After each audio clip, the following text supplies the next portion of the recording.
కలియుగదయం వెంకటేశ్వర స్వామి అంటే, లేదా ఆ వెంకటేశ్వర స్వామికి నివేదన చేసినటువంటి చిన్న మెతుకైనా సరే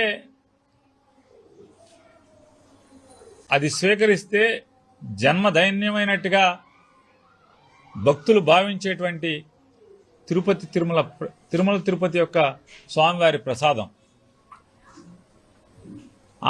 అంటే వారు ప్రణాళికలు ఎన్నికల్లో గెలిచిన రోజు నుంచి కూడా జగన్మోహన్ రెడ్డి గారిని అణగదొక్కాలంటే, జగన్మోహన్ రెడ్డి గారిని ప్రజల్లో లేవకుండా తొక్కేయాలంటే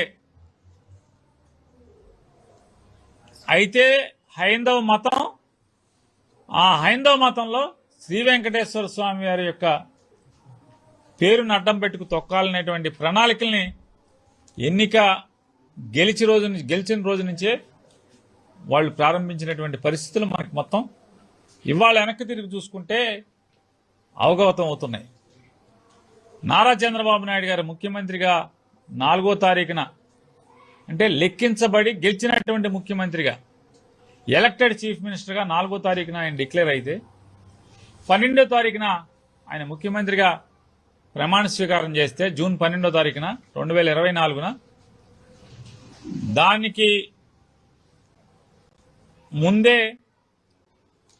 తిరుపతి ఈఓని జేఈఓని అందరినీ విడుదల నుంచి తొలగించడం, చంద్రబాబు నాయుడు గారు 12వ తారీఖున ప్రమాణ స్వీకారం చేసి 13 పొద్దున్నే శ్రీ వెంకటేశ్వర స్వామి దర్శనం పేరుతో వెళ్లి దర్శనం అయిన తర్వాత ఆయన మాట్లాడిన మాటలంతా కూడా ఆయన కుట్ర, ఆయన విషపు బుద్ధి, ఆయన విషపు ఆలోచనలు మొత్తం కూడా ఆ రోజు మనకి ఈరోజు వెనక్కి తిరిగి చూసుకుంటే మొత్తం అంతా అవగాహన వస్తుంది మనకి. అమ్మ చంద్రబాబు అనే పరిస్థితిలో ఆ రోజు ఆయన మాట్లాడాడు. ఏం మాట్లాడాడు?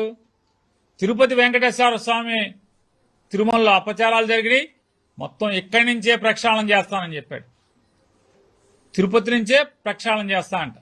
తిరుపతి నుంచే ప్రక్షాళన చేసే ఆయన వెంటనే 15వ తారీఖున శ్యామలరావు అనేటువంటి కొత్త ఈవోని అపాయింట్ చేశారు, ఒక ఐఏఎస్ ఆఫీసర్ని. ఆయనకి అపాయింట్ చేస్తున్నప్పుడే ఇవాళ మనకు అర్థమవుతుంది, శ్యామలరావు గారిని అపాయింట్ చేసేప్పుడే ఆయనకి చెప్పి పంపించారా అని మనకు అనుమానం కలుగుతుంది. ఎందుకంటే ఆయన 15వ తారీఖున ట్రాన్స్ఫర్ ఆర్డర్, అంటే పోస్టింగ్ ఆర్డర్ తీసుకున్నాడు. 23వ తారీఖున ఎప్పుడో తిరుపతిలో ఆయన ప్రెస్ మీట్ పెట్టి, నాకెందుకో నెయ్యి మీద అనుమానంగా ఉంది, ప్రసాదం నాణ్యత లేదనిపిస్తుంది, నాణ్యమైన ప్రసాదం కోసం నెయ్యిని టెస్ట్ చేస్తాను అని చెప్పాడు. ఎప్పుడిది? ముఖ్యమంత్రిగా ప్రమాణ స్వీకారం చేసిన తర్వాత, చంద్రబాబు నాయుడు గారి తర్వాత. అంటే ఎక్కిన వారం 10 రోజుల్లోపే మేము ప్రసాదాన్ని పరీక్ష చేయదలుచుకున్నాం, నెయ్యిని పరీక్ష చేయదలుచుకున్నాం అని చెప్పారు. ఓ శాంపిల్ తీశారు, పరీక్ష చేశారు. దానికి ముందు చంద్రబాబు నాయుడు గారు ఎలక్షన్ కమిషన్ ఉండగా ప్రమాణ స్వీకారం చేయకముందు 8 నెయ్యి ట్యాంకర్లు వస్తే దానిలో 4 క్వాలిటీ బాలేదని రిజెక్ట్ చేశారు, ఒక 4ని. దానికి సాక్షాత్తు ముఖ్యమంత్రి హోదాని అనధికారికంగా అనుభవిస్తున్నటువంటి నారా లోకేష్ నాయుడు గారు ట్వీట్ చేశారు, తిరుపతి వెంకటేశ్వర స్వామి యొక్క ఆలయంలో 4 లారీల్ని వెనక్కి పంపించాము మేము అని చెప్పాను. 4 లారీని వెనక్కి పంపించామని చెప్పాడు. అంటే ఆయన గెలిచారు కానీ ముఖ్యమంత్రిగా ఇంకా రాలేదు. అప్పటికి 4 లారీలు వెనక్కి పంపించామన్నారు. ఇవాళ ఆ నెయ్యి గుజరాత్కి పంపించామన్నారు. గుజరాత్ నుంచి రిపోర్ట్ వచ్చింది, ఎన్డీడీబీ కానీ లేదా కొత్తగా ఎన్డీఆర్ఐ కానీ 2 రిపోర్ట్లు ఉన్నాయి. నెయ్యి రిపోర్ట్ వస్తే దాంట్లో ఎక్కడా కూడా జంతు అవశేషాలు కానీ, లేదా పంది అవశేషాలు కానీ, లేదా చేపల అవశేషాలు కానీ ఉన్నట్టుగా ఎక్కడ నిర్ధారణ చేయలేదు.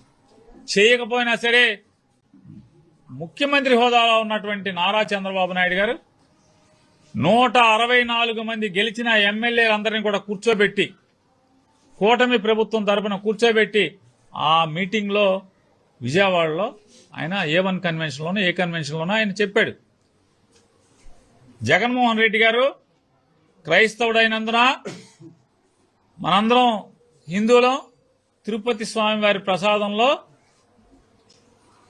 జంతు కొవ్వుని కలిపి ప్రసాదాన్ని పంచిపెట్టాడు అని చెప్పారు. జంతు కొవ్వుని పంచిపెట్టారు, లడ్డు ప్రసాదంలో కలిపి పంచిపెట్టారు. ఇంకా 4 ఆకులు ఎక్కువ చదివినటువంటి పవన్ కళ్యాణ్ గారు దాంట్లో జంతు కొవ్వు ఉంది, పంది కొవ్వు ఉంది, చేప నూనె ఉంది అని చెప్పని పవన్ కళ్యాణ్ గారు చెప్పారు. అదొక్కటే అక్కడితో ఆగల. అయోధ్యకి లడ్డూలు పంపించారు, ఇక్కడి నుంచి 1,00,000 లడ్డూలు ఎన్నో. ఆ 1,00,000 లడ్డూలు కూడా ఇదే నెయ్యితో తయారు చేశారు. అది కూడా కల్తీ అయిపోయి ప్రపంచవ్యాప్తంగా రామాలయం విగ్రహ ప్రతిష్ఠకు వచ్చినటువంటి భక్తులందరూ కూడా, హిందువులందరూ ఈ ప్రసాదాన్ని జగన్మోహన్ రెడ్డి తినిపించేశాడని చెప్పి ఆయన మాట్లాడాడు. వెంటనే నారా లోకేష్ గారు బయలుదేరి వచ్చారు. వారన్నారు పంది మాంసం కూడా కలిసిందని చెప్పారు. ఆయన సబ్జెక్టు కరెక్షన్ లేదు, ఆన్ రికార్డే మాట్లాడుతున్నాం. పంది కొవ్వు కూడా, పంది మాంసం కూడా కలిసిందని చెప్పాడు ఆయన. పంది మాంసం కూడా కలిసిందని చెప్పాడు. చూడండి వీళ్ళ పాపాలు చూడండి. NDDB రిపోర్ట్లు కానీ, NDRI రిపోర్ట్లు కానీ, ఈ 2 కేంద్ర ప్రభుత్వ సంస్థలైనటువంటి డైరీ ఉత్పత్తుల్ని నాణ్యతని, వారి పరీక్ష చేసేటువంటి పరీక్షా కేంద్రాల్లో రెండిట్లో ఎక్కడా కూడా జంతు అవశేషాల, పంది అవశేషాల లేదా చేప అవశేషాల కలిసినట్టుగా ఎక్కడ వారు చెప్పలేదు. చెప్పకపోతే ఇప్పుడు దాంట్లో ఇంకో సిట్లో కూడా, ప్రిలిమినరీ సిట్లో కూడా ఒక రిపోర్ట్ వేశారు. ఏమని? జగన్మోహన్ రెడ్డి గారు ఓడిపోయిన తర్వాత చంద్రబాబు నాయుడు గారు ఎక్కే ముందు లోకేష్ గారు చెప్పినటువంటి ట్వీట్లో మేము మా ప్రభుత్వం 4 లారీలని, కల్తీ లారీలని, నెయ్యి లారీలను వెనక్కి పంపించామని ట్వీట్ కూడా చేశారు. ఆ లారీలు మళ్ళీ వేరే పేరు మీద బోర్డు మార్చుకుని వేరే కంపెనీ పేరు మీద వచ్చినాయి, అవి తీసుకున్నారు, లడ్డూల తయారీలో వాడేశారు అని చెప్పని చంద్రబాబు నాయుడు గారు ఏర్పాటు చేసిన స్విట్ వాళ్ళ రిపోర్ట్లో కోర్టుకు సబ్మిట్ చేసింది. మరి ఎవరు కలిపారు ఇక్కడ? జగన్మోహన్ రెడ్డి గారు పదవి పోయిన తర్వాత 4 లారీలు వెనక్కి పంపి, మీరు ఆ 4 లారీలు వెనక్కి పంపిన లారీలు మళ్ళీ వేరే పేరు మీద మళ్ళీ తిరుపతి వచ్చేసినాయి. తిరుపతిలో తిరుమల అవి తీసుకుని మీరు వాడేశారు, లడ్డూలు చేసి జనానికి పంచారని చెప్పి మీ పోలీస్ డిపార్ట్మెంటు ఏర్పాటు చేసిన సిట్ మీకు చెప్తుంది, రాతపూర్వకంగా సబ్మిట్ చేసింది. అంటే ఎవరు పాపాత్ములు అని అడుగుతున్నాను నేను. లోకేష్ గారిని, చంద్రబాబు నాయుడు గారిని, పవన్ కళ్యాణ్ గారిని, ముగ్గురిని అడుగుతున్నా, ఎవరు పాపాత్ములు? మీరు ఈ నెయ్యి బాగోలేదని చెప్పి రిజెక్ట్ చేసింది జగన్మోహన్ రెడ్డి గారు ఓడిపోయిన తర్వాత. అవి మళ్ళీ వచ్చింది మీరు ప్రమాణ స్వీకారం చేసిన తర్వాత ఆ లారీలు వెనక్కి వచ్చినాయి. మళ్ళీ అదే లారీలు ఏం కనీసం బోర్డు మార్చారు అంటే ఇన్వాయిస్ మార్చారు, ఫలానా కంపెనీ నుంచి కాకుండా ఇంకో కంపెనీ నుంచి అని చెప్పి ఇన్వాయిస్ మార్చి మీరు ఐస్ తీసుకుని మీరు లడ్డూలు తయారు చేసి, ప్రసాదం తయారు చేసి పంచిపెట్టారు. అదొకటే కాదు, ఇవాళ గుండెలు బాదుకుని జగన్మోహన్ రెడ్డి గారి మీద ఇంత విషం చిమ్మి, ఇంత పాపం చేసి మీ అందరినీ కూడా నేను అడుగుతున్నాను, శాంపిల్ ఎప్పుడు తీశారు? మీ శ్యామలరావు చూపించేటువంటి శాంపిల్ ఎప్పుడుది? అది ఆ శాంపిల్ ఎప్పుడు తీశారు? శ్యామలరావు వచ్చాక. శ్యామలరావు ఎప్పుడు వచ్చాడు? నువ్వు ముఖ్యమంత్రి అయ్యాక కదా చంద్రబాబు నాయుడు గారు. 12వ తారీఖు ముఖ్యమంత్రి అయ్యావు, 15వ తారీఖు శ్యామలరావు వచ్చాడు, 23వ తారీఖు శాంపిల్ తీశాడు జూన్న. మరి ఆ శాంపిల్ తీసింది కల్తీ అని వస్తే జగన్మోహన్ రెడ్డి గారికి ఏంటి సంబంధం అని అడుగుతున్నాను. జగన్మోహన్ రెడ్డి గారికి ఏంటి సంబంధం? శాంపిల్ తీసింది నీ గవర్నమెంట్లో, నువ్వు అపాయింట్ చేసిన ఆఫీసర్ శాంపిల్ తీశాడు. పోనీ ఆ డైరీ ఎప్పుడుదా అంటే నారా చంద్రబాబు నాయుడు గారు 2014 నుంచి 19 దాకా కూడా బోలే బాబా డైరీ వేరే పేరు మీద బోర్డు మార్చారు, కానీ అదే ఓనరు, అదే డైరెక్టర్లు వాళ్లే, అదే కంపెనీ. కంపెనీ చోటు మారలేదు, కంపెనీ పేరు మారింది. అప్పుడు ఇప్పుడు అంతా అదే కదా. పోనీ మీరు జగన్మోహన్ రెడ్డి గారు గవర్నమెంట్ లో ఈ కల్తీ జరిగిందని శ్యామలరావు గారు మీరు కలిసి ప్రెస్ మీట్ ఇచ్చారు కదా. కొన్ని శ్యామలరావు గారు ఇది బాలేదు నెయ్యి అన్న తర్వాత ఆ కంపెనీ నెయ్యిని తీసుకోవడం ఆపారా అని అడుగుతున్నాను. ఎందుకు ఆపలేదని అడుగుతున్నాను. ఆపాలి కదా. ఈ కంపెనీ పాపాలు చేసింది ఎనిమల్ ఫ్యాట్ అని మీరే మీ నోటితో చెప్పారు. Animal fat. నాలాంటి యానిమల్ ఫ్యాట్ అంటారు, చంద్రబాబు నాయుడు గారు ఎనిమల్ ఫ్యాట్ అంటారు. మేము సంక్షేమం అంటాం, మీరు సమిక్షేమం అంటారు. అలాగే ఎనిమల్ ఫ్యాట్ కలిసిందని మీరే చెప్పారు. పవన్ కళ్యాణ్ గారు గొడ్డు కొవ్వు కలిసిందని చెప్పారు, పంది కొవ్వు కలిసిందని చెప్పారు, చేప కొవ్వు కలిసిందని చెప్పారు. అయోధ్యకు కూడా ఇదే పంది కొవ్వుతో తయారు చేసి రాముడికి పంచిపెట్టారు అని చెప్పారు విగ్రహ ప్రతిష్ఠకి. మరి అదే కంపెనీ నెయ్యి మీరు ఎందుకు కొనసాగించారు? ఎన్నాళ్ళు కొనసాగించారు? అంటే మీకు కావాల్సింది రాజకీయం. శ్రీ వెంకటేశ్వర స్వామి యొక్క ప్రతిష్ట లేకపోతే ఆ పవిత్రత కాదు, భక్తుల యొక్క నమ్మకం కాదు మీకు కావాల్సింది.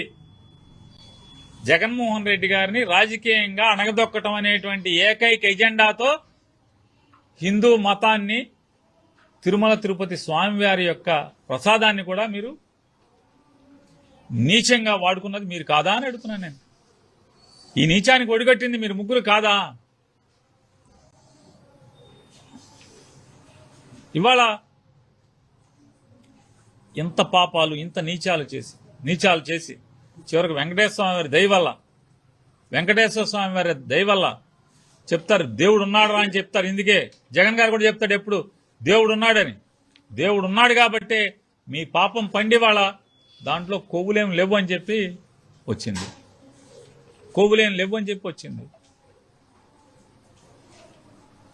ఇవాళ ఎక్కడైతే వెంకటేశ్వర స్వామి వారి దయ వల్ల, ఆయన మహత్యం వల్ల సుప్రీంకోర్టు ఏర్పాటు చేసినటువంటి సిట్టు మీ దాంట్లో ముగ్గురు సభ్యులు ఉన్నారు. మీరు అందరూ కలిసి దీంట్లో జంతువులు కానీ, పందులు కానీ, లేకపోతే చేప కానీ అవశేషాలు లేవు అని చెప్పని రాతపూర్వకంగా కోర్టుకు సబ్మిట్ చేసిన తర్వాత దేవుడు ఏం చేశాడు? మీకు బాగా కాల్చి వాతలు పెట్టాడు. ఇప్పుడు దాన్ని తట్టుకుంటాం కోసం సిగ్గు శరం అన్నీ వదిలేసి ఇది నీచమే, ఇది నికృష్టమే అనేటువంటి ఆలోచన కూడా లేకుండా ఊరూరా తప్పుడు ఫ్లెక్స్ బోర్డులు కట్టారు. తప్పుడు ప్రచారం చేస్తూ జగన్మోహన్ రెడ్డి గారి బొమ్మ, సుబ్బారెడ్డి గారి బొమ్మ, బొమ్మన కరుణాకర్ రెడ్డి గారి బొమ్మ, తిరుపతి వెంకటేశ్వర స్వామి బొమ్మలే, ఈ లడ్డూలు బొమ్మలేసి అపవిత్రం జరిగిందని చెప్పి ఇంకా మీరు బోర్డులు కడతారు. ఇది బరి తెగించడం కాదా? ఈ రాష్ట్రాన్ని నడిపేవాడు, రాష్ట్రాన్ని శాంతి భద్రతలతో ధర్మంగా నడపాల్సినటువంటి పాలకులు ఈ రకంగా ప్రజల మధ్య విద్వేషాలను రెచ్చగొట్టి, ఆందోళనలు రెచ్చగొట్టి, లా అండ్ ఆర్డర్ దెబ్బతినే పరిస్థితిలోకి బ్యానర్లు కట్టిస్తున్న ఊరు ఆర్గనైజ్డ్గా. అసలు 111 కేసు సెక్షన్ బిఎన్ఎస్ఎస్ 111 ప్రకారం మిమ్మల్ని కదా కేసు కట్టాల్సింది? మిమ్మల్ని కాదా? మరి గొడవలు ఎందుకు స్టార్ట్ అయినాయి గుంటూరులో? మీరు తప్పుడుతనంగా బ్యానర్లు కట్టితే ఆ బ్యానర్ దగ్గరికి వెళ్ళి అంబటి రాంబాబు గారు ఈ బ్యానర్ తీయమని చెప్పాడు. 24 గంటలు టైం ఇస్తాం, ఇట్లాంటి తప్పుడు ప్రచారాలు తీయండి అని చెప్పొచ్చాడు. అదే అవడం నాలాంటి వాడితో అనుకోండి వెళ్ళి ఆయన పీక్కొస్తాం, ఏది జరిగితే జరిగింది అని చెప్పింది. ఇంత దుర్మార్గం ఏంటంటే, దురదృష్టం, ఈ రాష్ట్రానికి పట్టిన దరిద్రం ఏంటంటే, ఎక్కడ ఆ బ్యానర్ పెట్టిన తీసుకొచ్చి పోలీస్ స్టేషన్లో కూర్చోబెట్టాల్సినటువంటి మీరు ఆ బ్యానర్లకే మీరు కాపలా కాసే పరిస్థితిలో పోలీస్ వ్యవస్థని ఎంతమంది కాకి బట్టలు వేసుకున్నటువంటి కానిస్టేబుల్స్, ఎస్ఐలు, సిఐలు, డిఎస్పీలు మనస్సంపుకుని ఉద్యోగం చేస్తున్నారు, గతి లేక ఉద్యోగం చేస్తున్నారు. తెలీదా? పైనుంచి డీజీపీ చెప్తాడు, ఎస్పీలు చెప్తారు, సిపిలు చెప్తారు, డిఐజీలు చెప్తారు, ఐజీలు చెప్తారు. ఎదురు తిరగలేక ఈ పాపాలకన్నీ సహకరిస్తున్నారా లేదా? ఏం చేస్తారు? ఏమన్నా అంటే డిసిప్లినరీ యాక్షన్, క్రమశిక్షణ, ఉద్యోగం నుంచి పీకాయి. వాళ్ళు చదువుకుని అమ్మా నాన్న కష్టపడి చెమటోడ్చి రెక్కల ముక్కలు చేసుకుని వాళ్ళని చదివించి పోలీసు ఉద్యోగస్తులుగా తయారు చేస్తే ఇవాళ మీరు ఎవరికో లొంగిపోయి లా అండ్ ఆర్డర్ను కూడా ఈ రకంగా దిగజార్చేస్తే ఎంత ఆత్మక్షోభ ఈ పోలీసులకి, కానిస్టేబుల్స్కి కానీ, ఎస్ఐలకు కానీ, సిఐలకు కానీ, డిఎస్పీలకు కానీ ఎంత క్షోభ. అది క్షోభతో ఉద్యోగం చేస్తుంటారు వాళ్ళు. ఇది తప్పు కదా డీజీపీ గారు. ఇది ఈ రకంగా పోలీస్ వ్యవస్థని తయారు చేయటం ఏమైనా ధర్మమా మీకు? ఇది మీ అమ్మగారు నాన్నగారు కూడా ఎన్నో ఆశలతో మిమ్మల్ని ఐపీఎస్ ఆఫీసర్ చేసి ఉంటారు కదా. అంటే మా మీద ఏంటంటే మీ రాష్ట్రం కాదు కదా అని మమ్మల్ని ఈ రాష్ట్రాన్ని ఈ రకంగా దిగజార్చడం లా అండ్ ఆర్డర్ దీంట్లో ఇది అన్యాయం కదా డీజీపీ గారు. ఇది ఆ రోజున గుడికెళ్ళి పార్టీ పిలుపు మేరకు గుడికెళ్ళి స్వామివారికి దేవుళ్ళకి అర్చన చేసి, అయ్యా ఈ పాలకులకి మంచి బుద్ధి ప్రసాదించవయ్యా, ఈ రాష్ట్రాన్ని రావణ కాష్టం చేసేలాగా తయారు చేస్తున్నారు అని చెప్పి పూజలు చేసి, ఎందుకంటే దేవుణ్ణి నమ్మేవాళ్ళం కాబట్టి పూజలు చేసి బయటకు వస్తే బయట అంబటి రాంబాబుని అవమానకరంగా కర్రలతో లాఠీలతో జనాలు దాడి చేస్తే కారు మీద పడి ఆడవారు కూడా సభ్యత మరిచి అంబటి రాంబాబు గారిని, వారి తల్లి గారిని, వారి భార్య గారిని, వారి శ్రీమతిని పచ్చిగా వినలేని భాషతో తిడతంటే ఏం చేస్తారు? రాంబాబు కూడా మనిషే కదా, అంబటి రాంబాబు గారు మనిషే కదా, మనిషే కదా. అయినా కూడా ఇంటికెళ్ళి వెంటనే ఆయన ప్రెస్ మీట్ పెట్టి చెప్పాడు, నన్ను ఘోరాతి ఘోరంగా అవమానించారు, నేను ఆత్మహత్య తప్పితే నాకు ఇంకొకటి శరణం లేదు అనే స్థితిలో నన్ను దుర్భాషలాడారు. బజార్లో నడి బజార్లో పట్టపగలు నా తల్లిని, నన్ను, నా శ్రీమతిని అందరినీ దూషించారు. తట్టుకోలేక నేను వాళ్ళతో పాటు ఇది చేయించినటువంటి వారిని కూడా మాట జారి వచ్చి ఉండొచ్చు, అయినా కూడా తప్పే నాది, నేను విచారిస్తున్నాను, ఆ మాటలు నా నోట్లోంచి వచ్చినందుకు నేను విచారిస్తున్నాను, నా మాటలు వెనక్కి తీసుకుంటున్నానని చెప్పని నిన్న మధ్యాహ్నం ఇంటికి వెళ్ళంగానే ప్రెస్ మీట్ పెట్టి చెప్పారు. ఇక అంతకన్నా యోగ్యుడు మీ పార్టీలో ఒక్కడన్నా చూపించండి. ఆ రకంగా అంత సంస్కారవంతంగా, అది నా నోట్లోంచి తప్పు వచ్చింది, నేను వెనక్కి తీసుకుంటున్నాను, పొరపాటు నాది, ఆ మాట రాకూడదు, నన్ను ఎంత అవమానం చేసినా ఆ మాట రాకూడదు, నేను వెనక్కి తీసుకుంటున్నాను.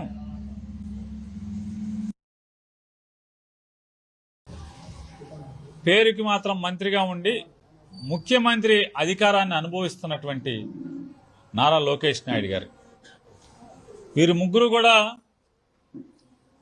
తమ అధికారం కోసం, అధికారాన్ని నిలబెట్టుకోవడం కోసం జగన్మోహన్ రెడ్డి గారిని రాజకీయంగా అణగదెక్కడం కోసం నీచాతి నీచంగా సాక్షాత్తు కలియుగ దైవమైనటువంటి శ్రీ వెంకటేశ్వర స్వామి యొక్క ప్రతిష్టని, భక్తుల యొక్క అపారమైనటువంటి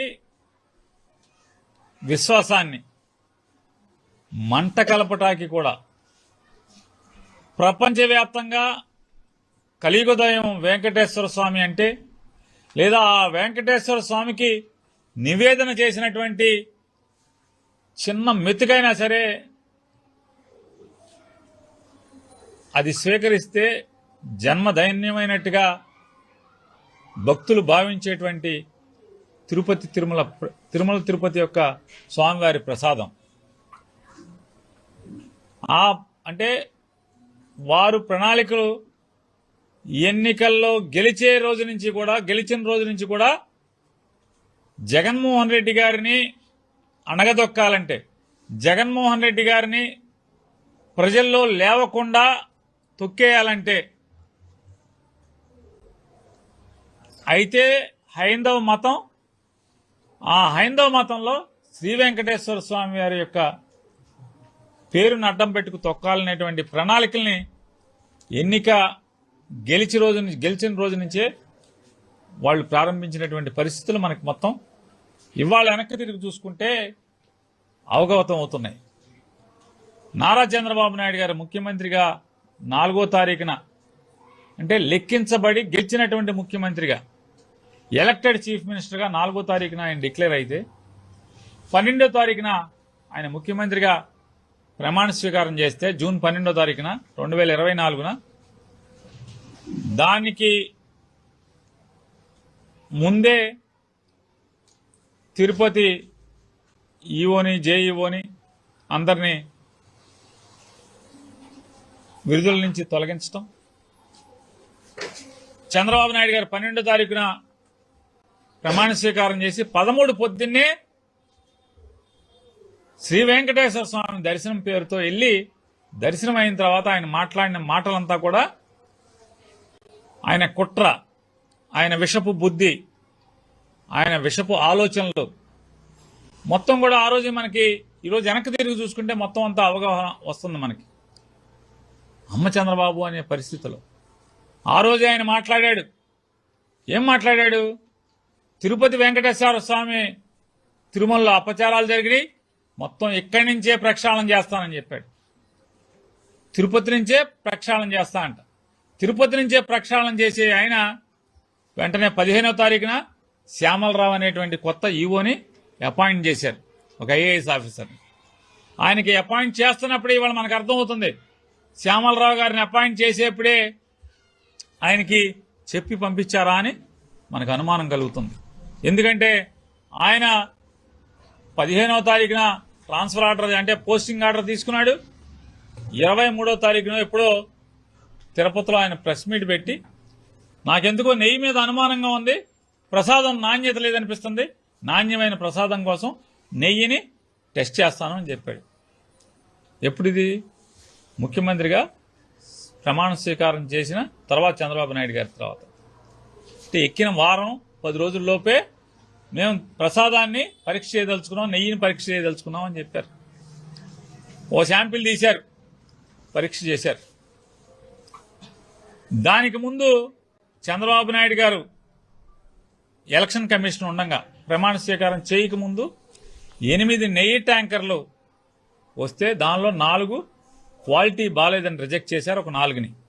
దానికి సాక్షాత్తు ముఖ్యమంత్రి హోదాని అనధికారికంగా అనుభవిస్తున్నటువంటి నారా లోకేష్ నాయుడు గారు ట్వీట్ చేశారు.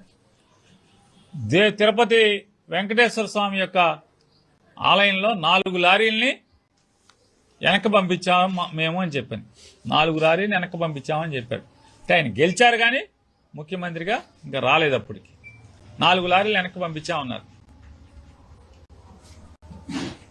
ఇవాళ ఆ నెయ్యి గుజరాత్కి పంపించామన్నారు. గుజరాత్ నుంచి రిపోర్ట్ వచ్చింది, ఎన్డీడీబీ కానీ లేదా కొత్తగా ఎన్డీఆర్ఐ కానీ 2 రిపోర్ట్లు ఉన్నాయి. నెయ్యి రిపోర్ట్ వస్తే దాంట్లో ఎక్కడా కూడా జంతు అవశేషాలు కానీ లేదా పంది అవశేషాలు కానీ లేదా చేపల అవశేషాలు కానీ ఉన్నట్టుగా ఎక్కడ నిర్ధారణ చేయలేదు.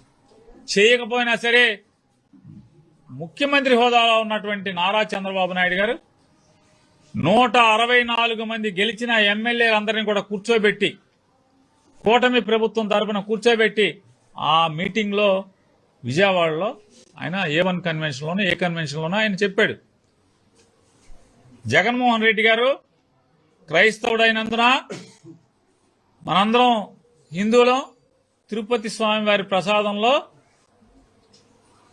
జంతు కొవ్వుని కలిపి ప్రసాదాన్ని పంచిపెట్టాడు అని చెప్పారు. జంతు కొవ్వుని పంచిపెట్టారు, లడ్డు ప్రసాదంలో కలిపి పంచిపెట్టారని. ఇంకా 4 ఆకులు ఎక్కువ చదివినటువంటి పవన్ కళ్యాణ్ గారు దాంట్లో జంతు కొవ్వు ఉంది, పంది కొవ్వు ఉంది, చేప నూనె ఉంది అని చెప్పని పవన్ కళ్యాణ్ గారు చెప్పారు. అదొక్కటే అక్కడితో ఆగల. అయోధ్యకి లడ్డూలు పంపించారు, ఇక్కడి నుంచి 1,00,000 లడ్డూలు ఎన్నో. ఆ 1,00,000 లడ్డూలు కూడా ఇదే నెయ్యితో తయారు చేశారు. అది కూడా కల్తీ అయిపోయి ప్రపంచవ్యాప్తంగా రామాలయం విగ్రహ ప్రతిష్ఠకు వచ్చినటువంటి భక్తులందరూ కూడా, హిందువులందరూ ఈ ప్రసాదాన్ని జగన్మోహన్ రెడ్డి తినిపించేశాడని చెప్పి ఆయన మాట్లాడాడు. వెంటనే నారా లోకేష్ గారు బయలుదేరి వచ్చారు. వారన్నారు పంది మాంసం కూడా కలిసిందని చెప్పారు. ఆయన సబ్జెక్టు కరెక్షన్ లేదు, ఆన్ రికార్డే మాట్లాడుతున్నాం. పంది మాంసం కూడా కలిసిందని చెప్పాడు ఆయన. పంది మాంసం కూడా కలిసిందని చెప్పాడు. చూడండి వీళ్ళ పాపాలు చూడండి. ఎన్డీడీబీ రిపోర్ట్లో కానీ ఎన్డీఆర్ఐ రిపోర్ట్లో కానీ ఈ రెండు కేంద్ర ప్రభుత్వ సంస్థలైనటువంటి డైరీ ఉత్పత్తుల్ని నాణ్యతని వారి పరీక్ష చేసేటువంటి పరీక్షా కేంద్రాల్లో రెండిట్లో ఎక్కడా కూడా జంతు అవశేషాల, పంది అవశేషాల లేదా చేప అవశేషాల కలిసినట్టుగా ఎక్కడ వారు చెప్పలేదు. చెప్పకపోతే ఇప్పుడు దాంట్లో ఇంకో సిట్లో కూడా ప్రిలిమినరీ సిట్లో కూడా ఒక రిపోర్ట్ వేశారు. ఏమని? జగన్మోహన్ రెడ్డి గారు ఓడిపోయిన తర్వాత చంద్రబాబు నాయుడు గారు ఎక్కే ముందు లోకేష్ గారు చెప్పినటువంటి ట్వీట్లో మా ప్రభుత్వం 4 లారీలని, కల్తీ లారీలని, నెయ్యి లారీలను వెనక్కి పంపించామని ట్వీట్ కూడా చేశారు. ఆ లారీలు మళ్ళీ వేరే పేరు మీద బోర్డు మార్చుకుని వేరే కంపెనీ పేరు మీద వచ్చినాయి, అవి తీసుకున్నారు, లడ్డూల తయారీలో వాడేశారు అని చెప్పని చంద్రబాబు నాయుడు గారు ఏర్పాటు చేసిన స్విట్ వాళ్ళ రిపోర్ట్లో కోర్టుకు సబ్మిట్ చేసింది. మరి ఎవరు కలిపారు ఇక్కడ? జగన్మోహన్ రెడ్డి గారు పదవి పోయిన తర్వాత 4 లారీలు వెనక్కి పంపి మీరు ఆ 4 లారీలు వెనక్కి పంపిన లారీలు మళ్ళీ వేరే పేరు మీద మళ్ళీ తిరుపతి వచ్చేసినాయి. తిరుపతిలో తిరుమల అవి తీసుకుని మీరు వాడేశారు, లడ్డూలు చేసి జనానికి పంచారని చెప్పి మీ పోలీస్ డిపార్ట్మెంటు ఏర్పాటు చేసిన సిట్ మీకు చెప్తుంది, రాతపూర్వకంగా సబ్మిట్ చేసింది. అంటే ఎవరు పాపాత్ములు అని అడుగుతున్నాను నేను. లోకేష్ గారిని, చంద్రబాబు నాయుడు గారిని, పవన్ కళ్యాణ్ గారిని ముగ్గురిని అడుగుతున్నా, ఎవరు పాపాత్ములు? మీరు ఈ నెయ్యి బాగోలేదని చెప్పి రిజెక్ట్ చేసింది జగన్మోహన్ రెడ్డి గారు ఓడిపోయిన తర్వాత. అవి మళ్ళీ వచ్చింది మీరు ప్రమాణ స్వీకారం చేసిన తర్వాత ఆ లారీలు వెనక్కి వచ్చినాయి. మళ్ళీ అదే లారీలు కనీసం బోర్డు మార్చారు, అంటే ఇన్వాయిస్ మార్చారు.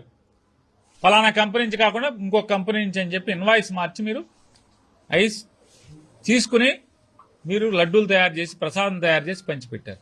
అదొకటే కాదు, ఇవాళ గుండెలు బాదుకుని జగన్మోహన్ రెడ్డి గారి మీద ఇంత విషం చిమ్మి ఇంత పాపం చేసి మీ అందరినీ కూడా నేను అడుగుతున్నాను, శాంపిల్ ఎప్పుడు తీశారు?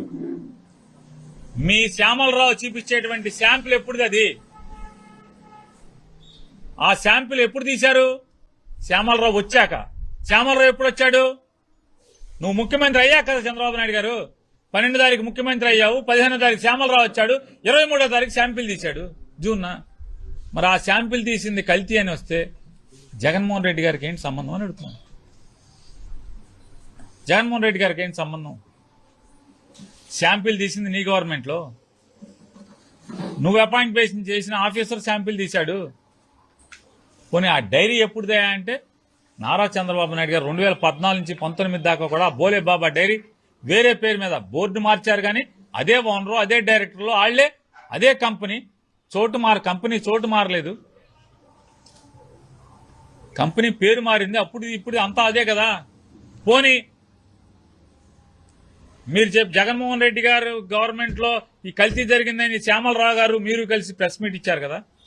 పోనీ శ్యామలరావు గారు ఇది బాలేదు నెయ్యి అన్న తర్వాత ఆ కంపెనీ నెయ్యిని తీసుకోవడం ఆపారా అని అడుగుతున్నాను. ఎందుకు ఆపలేదు అని అడుగుతున్నాను. ఆపాలి కదా. ఈ కంపెనీ పాపాలు చేసింది ఎనిమల్ ఫ్యాట్ అని మీరే మీ నోటితో చెప్పారు. Animal fat. నాలాంటి యానిమల్ ఫ్యాట్ అంటారు, చంద్రబాబు నాయుడు గారు ఎనిమల్ ఫ్యాట్ అంటారు. మేము సంక్షేమం అంటాం, మీరు సమిక్షేమం అంటారు. అలాగే ఎనిమల్ ఫ్యాట్ కలిసిందని మీరే చెప్పారు. పవన్ కళ్యాణ్ గారు గొడ్డు కొవ్వు కలిసిందని చెప్పారు, పంది కొవ్వు కలిసిందని చెప్పారు, చేప కొవ్వు కలిసిందని చెప్పారు. అయోధ్యకు కూడా ఇదే పంది కొవ్వుతో తయారు చేసి రాముడికి పంచిపెట్టారు అని చెప్పారు విగ్రహ ప్రతిష్ఠకి. మరి అదే కంపెనీ నెయ్యి మీరు ఎందుకు కొనసాగించారు? ఎన్నాళ్ళు కొనసాగించారు? అంటే మీకు కావాల్సింది రాజకీయం. శ్రీ వెంకటేశ్వర స్వామి యొక్క ప్రతిష్ట లేకపోతే ఆ పవిత్రత కాదు, భక్తుల యొక్క నమ్మకం కాదు మీకు కావాల్సింది. జగన్మోహన్ రెడ్డి గారిని రాజకీయంగా అణగదొక్కటం అనేటువంటి ఏకైక ఎజెండాతో హిందూ మతాన్ని, తిరుమల తిరుపతి స్వామివారి యొక్క ప్రసాదాన్ని కూడా మీరు నీచంగా వాడుకున్నది మీరు కాదా అని అడుగుతున్నాను నేను. ఈ నీచానికి ఒడిగట్టింది మీరు ముగ్గురు కాదా? ఇవాళ ఇంత పాపాలు, ఇంత నీచాలు చేసి చివరికి వెంకటేశ్వర స్వామి వారి దయ వల్ల చెప్తారు దేవుడు ఉన్నాడు అని చెప్తారు. ఇందుకే జగన్ గారు కూడా చెప్తాడు ఎప్పుడు దేవుడు ఉన్నాడని. దేవుడు ఉన్నాడు కాబట్టే మీ పాపం పండి వాళ్ళ దాంట్లో కొవ్వులేం లేవు అని చెప్పి వచ్చింది.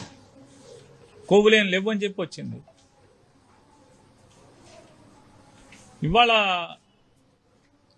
ఎక్కడైతే వెంకటేశ్వర స్వామి వారి దయ వల్ల, ఆయన మహత్యం వల్ల సుప్రీంకోర్టు ఏర్పాటు చేసినటువంటి సిట్టు మీ దాంట్లో ముగ్గురు సభ్యులు ఉన్నారు. మీరు అందరూ కలిసి దీంట్లో జంతువులు కానీ, పందులు కానీ, లేకపోతే చేప కానీ అవశేషాలు లేవు అని చెప్పని రాతపూర్వకంగా కోర్టుకు సబ్మిట్ చేసిన తర్వాత దేవుడు ఏం చేశాడు? మీకు బాగా కాల్చి వాతలు పెట్టాడు. ఇప్పుడు దాన్ని తట్టుకుంటాం కోసం సిగ్గు, శరం అన్నీ వదిలేసి ఇది నీచమే, ఇది నికృష్టమే అనేటువంటి ఆలోచన కూడా లేకుండా ఊరూరా తప్పుడు ఫ్లెక్స్ బోర్డులు కట్టారు. తప్పుడు ప్రచారం చేస్తూ జగన్మోహన్ రెడ్డి గారి బొమ్మ, సుబ్బారెడ్డి గారి బొమ్మ, బొమ్మన కరుణాకర్ రెడ్డి గారి బొమ్మ, తిరుపతి వెంకటేశ్వర స్వామి బొమ్మలే, ఈ లడ్డూలు బొమ్మలేసి అపవిత్రం జరిగిందని చెప్పి ఇంకా మీరు బోర్డులు కడతారు. ఇది బరి తెగించడం కాదా? ఈ రాష్ట్రాన్ని నడిపేవాడు, రాష్ట్రాన్ని శాంతి భద్రతలతో ధర్మంగా నడపాల్సినటువంటి పాలకులు ఈ రకంగా ప్రజల మధ్య విద్వేషాలను రెచ్చగొట్టి, ఆందోళనలు రెచ్చగొట్టి, లాండ్ ఆర్డర్ దెబ్బతినే పరిస్థితిలోకి బ్యానర్లు కట్టించడం, ఊరు ఆర్గనైజ్డ్గా. అసలు 111 కేసు సెక్షన్ బిఎన్ఎస్ఎస్ 111 ప్రకారం మిమ్మల్ని కదా కేసు కట్టాల్సింది? మిమ్మల్ని కాదా? మరి గొడవలు ఎందుకు స్టార్ట్ అయినాయి గుంటూరులో? మీరు తప్పుడుతనంగా బ్యానర్లు కట్టితే ఆ బ్యానర్ దగ్గరికి వెళ్ళి అంబటి రాంబాబు గారు ఈ బ్యానర్ తీయమని చెప్పాడు. 24 గంటలు టైం ఇస్తాం, ఇట్లాంటి తప్పుడు ప్రచారాలు తీయండి అని చెప్పొచ్చాడు. అది ఎవడో నాలాంటి వాడితో అనుకోండి వెళ్ళి ఆయన పీక్కొస్తాం, ఏది జరిగితే జరిగింది అని చెప్పాను. ఇంత దుర్మార్గం ఏంటంటే, దురదృష్టం, ఈ రాష్ట్రానికి పట్టిన దరిద్రం ఏంటంటే, ఎక్కడైతే ప్రజల్ని వర్గాలుగా, మతాల పరంగా వర్గ వైషమ్యాలు రెచ్చగొట్టేట ఎవడైనా ఫ్లెక్సీలు పెడితే, ప్రచారం చేస్తే దాన్ని నిరోధించాల్సినటువంటి పోలీసులే ఆ బ్యానర్లకు కాపలా కాసే పరిస్థితి ఈ రాష్ట్రంలో దిగజారిందంటే పోలీస్ వ్యవస్థను ఎక్కడికి తీసుకెళ్తున్నారు డీజీపీ గారు? పోలీస్ వ్యవస్థను ఎక్కడ తీసుకెళ్తున్నారు? ఆంధ్రప్రదేశ్ రాష్ట్ర డీజీపీ గారు మీరు కంట్రోల్ చేయాల్సినటువంటి మీరు, ఆ బ్యానర్ పెట్టిన తీసుకొచ్చి పోలీస్ స్టేషన్లో కూర్చోబెట్టాల్సినటువంటి మీరు, ఆ బ్యానర్లకే మీరు కాపలా కాసే పరిస్థితిలో పోలీస్ వ్యవస్థని ఎంతమంది కాకి బట్టలు వేసుకున్నటువంటి కానిస్టేబుల్స్, ఎస్ఐలు, సిఐలు, డిఎస్పీలు మనస్సొంపుకుని ఉద్యోగం చేస్తున్నారు, గతి లేక ఉద్యోగం చేస్తున్నారు. తెలీదా? పైనుంచి డీజీపీ చెప్తాడు, ఎస్పీలు చెప్తారు, సిపిలు చెప్తారు, డిఐజీలు చెప్తారు, ఐజీలు చెప్తారు. ఎదురు తిరగలేక ఈ పాపాలకన్నీ సహకరిస్తున్నారా లేదా? ఏం చేస్తారు? ఏమన్నా అంటే డిసిప్లినరీ యాక్షన్, క్రమశిక్షణ, ఉద్యోగం నుంచి పీకాయి. వాళ్ళు చదువుకుని అమ్మా నాన్న కష్టపడి చెమటోడ్చి రెక్క ముక్కలు చేసుకుని వాళ్ళని చదివించి పోలీసు ఉద్యోగస్తులుగా తయారు చేస్తే ఇవాళ మీరు ఎవరికో లొంగిపోయి లాండ్ ఆర్డర్ను కూడా ఈ రకంగా దిగజారి చేస్తే ఎంత ఆత్మక్షోభ ఈ పోలీసులకి, కానిస్టేబుల్స్ కానీ, ఎస్ఐలకు కానీ, సిఐలకు కానీ, డిఎస్పీలకు కానీ ఎంత క్షోభతో ఉద్యోగం చేస్తుంటారు వాళ్ళు.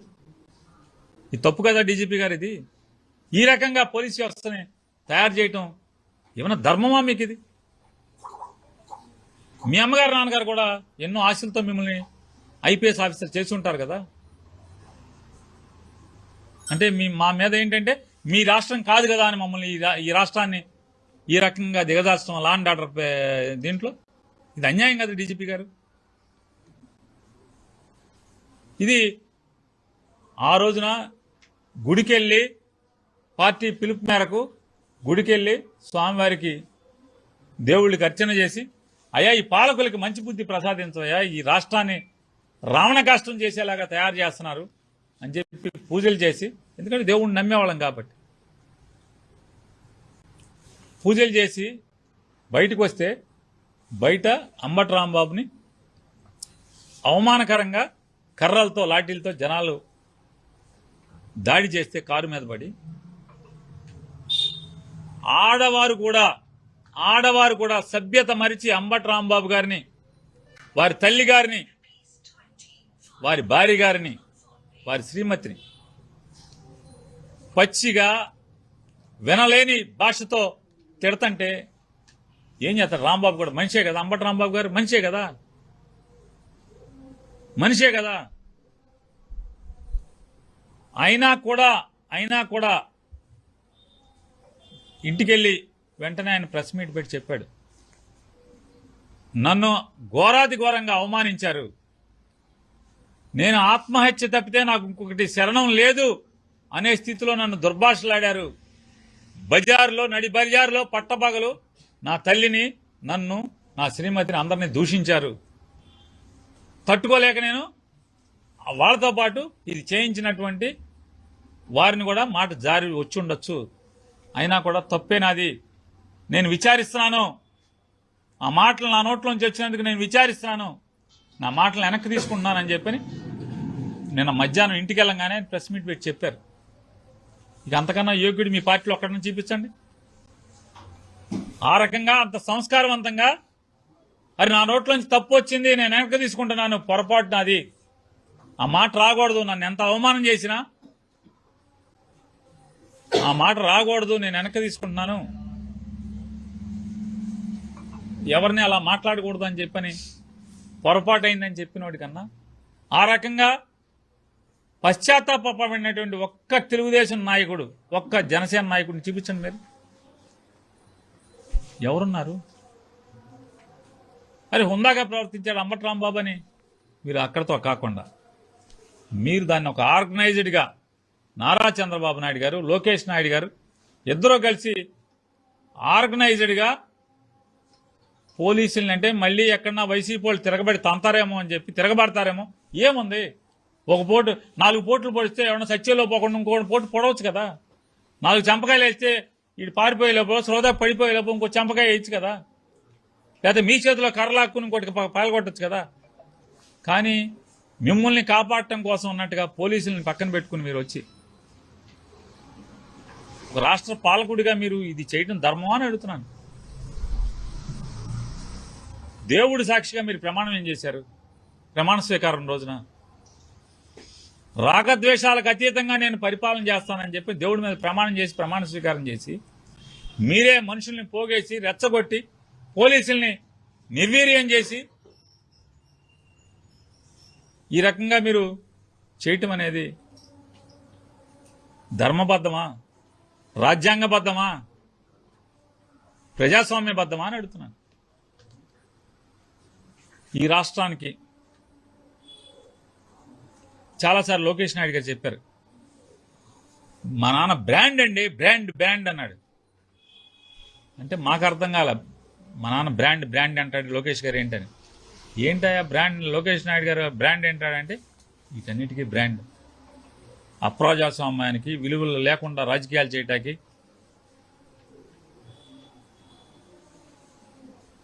పక్క పార్టీలో గెలిచిన అదే గుర్తు మీద ఎమ్మెల్యే రాజీనామా చేయకుండా అదే గుర్తు మీద మంత్రిని చేసి మా ప్రభుత్వంలో వైసీపీ కూడా ఉందని చెప్పని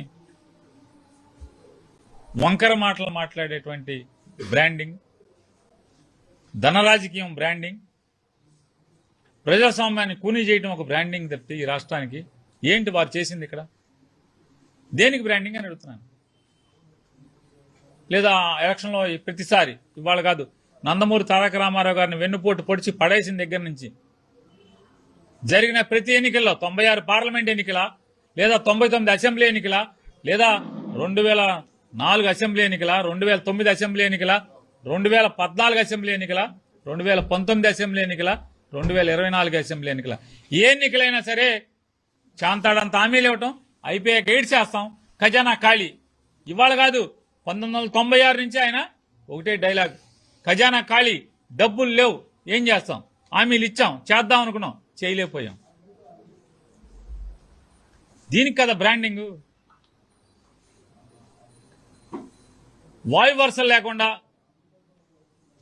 బీజేపీతో కలవటం, బీజేపీని కలవటం మా చారిత్రక తప్పిదం, జన్మలో మళ్ళీ బీజేపీతో కలవనని చెప్పడం. ఏ కాంగ్రెస్ పార్టీ పతనం కోసం పుట్టిందో తెలుగుదేశం పార్టీ, అదే కాంగ్రెస్ పార్టీతో చట్టాపట్టాలు వేసుకు తిరగటం, మళ్ళీ బీజేపీతో కలవటం. మోడీ దుర్మార్గుడు, దుష్టుడు, నరరూప రాక్షసుడు అని చెప్పి అతను రాజీనామా చేయమని చెప్పి డిమాండ్ చేసి కేంద్ర ప్రభుత్వం నుంచి బయటకు వచ్చి మళ్ళీ అదే మోడీ గారి సంకనెక్కటం, మోడీ గారు ఈరుడు సూర్యుడు అని చెప్పడం, మళ్ళీ మోడీ లుచ్చాహాయ్ బచ్చాహాయ్ అని చెప్పి మోడీ ఒక టెర్రరిస్ట్ అని చెప్పని మాట్లాడటం. మళ్ళీ మోడీ గారు ఇంటర్నేషనల్ మేధావి, అతను దేశానికి మేధావి కాదు, మోడీ ప్రపంచానికి మేధావి అని చెప్పని పొగట్టం. ఏమంటారు దాన్ని? దీనికి కదా బ్రాండింగ్. నాన్నగారు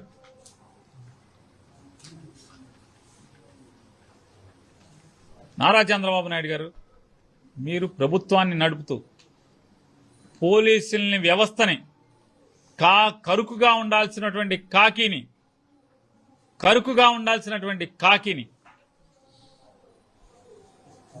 నిర్వీర్యం చేయటం ద్వారా ఈ వ్యవస్థకి ప్రమాదం, ఈ రాష్ట్రానికి ప్రమాదం. ఏదో ఒక రోజు మీకు కూడా ప్రమాదం అయ్యే పరిస్థితి వస్తుంది. ప్రమాదం అంటే రాజకీయంగా ఇంతకన్నా పెద్ద అవమానాలు పొందాల్సి వస్తుంది ఎవరైనా సరే. ఏ విత్తనం నాటితే అదే మొక్క మొలుస్తుందండి, అదే పళ్ళు కాస్తుంది. ఇన్ని తెలిసిన వాళ్ళు, ఇంత అనుభవం ఉన్నవాళ్ళు, 80 ఏళ్ల వయసులో 45 ఏళ్ల ఇండస్ట్రీతో, 16 ఏళ్ల ముఖ్యమంత్రి అనుభవంతో మీరు ఇటువంటి విత్తనాలని సమాజంలో, ఈ రాష్ట్రంలో నాటితే భవిష్యత్ తరాలకు ఏమి ఇద్దాం అనుకుంటున్నారు మీరు అనేది ప్రశ్నిస్తూ, ఖచ్చితంగా నిన్న జరిగినటువంటి రాక్షస మారణ కాండ, బరి తెగించినటువంటి విశృంఖలమైనటువంటి ఆటవిక చర్యల్ని భారతదేశం అంతా కూడా తలతిప్పి చూసేట్టుగా ఖచ్చితంగా ప్రతి తలుపు తడతాం. భారతదేశంలో ప్రతి వ్యవస్థ దగ్గరికి వెళ్తాం.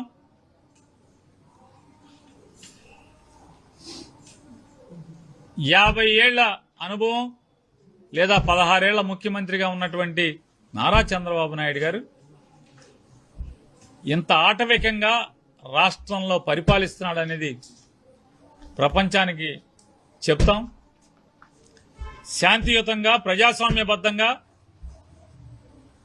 న్యాయసమ్మతంగా న్యాయస్థానాల్లో కూడా మేము పోరాటం చేస్తామని చెప్పని, మీరు భయపెడదామని, లేదా రాబోయే స్థానిక సంస్థల ఎన్నికల్లో వైఎస్ఆర్ కాంగ్రెస్ పార్టీ వాళ్ళు ఎవరు నామినేషన్లో వేయకూడదు, లేకపోతే పోటీ చేయకూడదు, దానికి ఇట్లాంటి వాడుకుని చేద్దామని చెప్పని మీరు కనుక ఇటువంటి ఎత్తుగడలు వేస్తే, ఈ ఎత్తుగడలకి లొంగేవాడు కానీ తలొగ్గేవాడు కానీ వైఎస్ఆర్ కాంగ్రెస్ పార్టీలో ఎవరు ఉండరనేది మీకు చెప్తూ, మీరు ఇటువంటి రాజకీయ ఎత్తుగడలతో, దిగజారినటువంటి రాజకీయ విలువలతో ఇటువంటి చేయటం వల్ల ఈ రాష్ట్రానికి అరిష్టం అనేది గుర్తుపెట్టుకోమని చెప్పని మరి డిమాండ్ చేస్తాం. షేర్ చేయండి, లైక్ చేయండి, సబ్స్క్రైబ్ చేయండి. మరిన్ని వీడియోల కోసం బెల్ సింబల్ పై క్లిక్ చేయండి.